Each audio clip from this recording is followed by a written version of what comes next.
This game is without question weird, and that's definitely to its favor.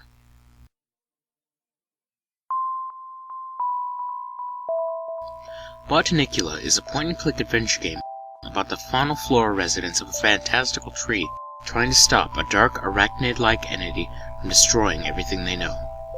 If it sounds strange already, then trust me when I say you don't know the half of it. To begin, gameplay is standard to the genre.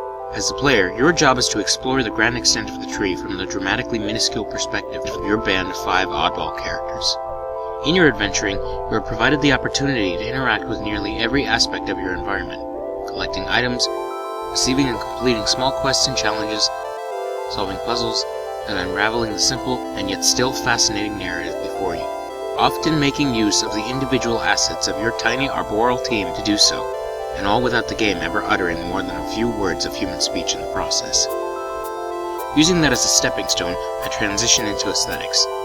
The artwork is absolutely beautiful, reminiscent of the animated fare of Tim Burton.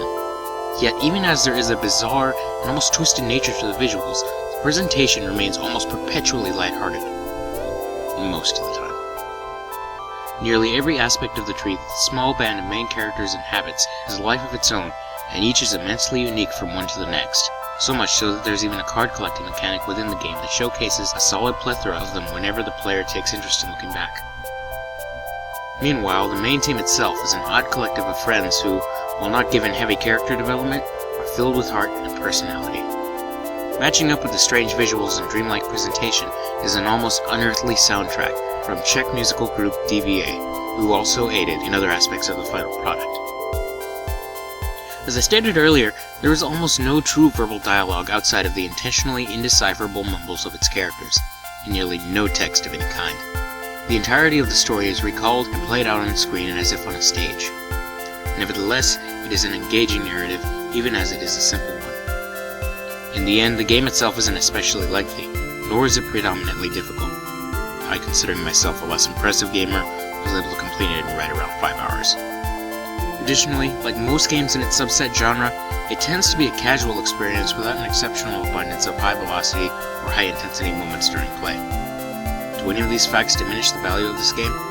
My answer is an emphatic no. When approaching almost any artistic product, be it a game, a song, a movie, or anything else, it's important to remember that rarely, if ever, will a piece of art appeal to everyone. Even the most popular or widely received products will have people who simply don't enjoy it the way others do. And this one is certainly not exempt by any means. Botanicula is definitely a strange piece of work.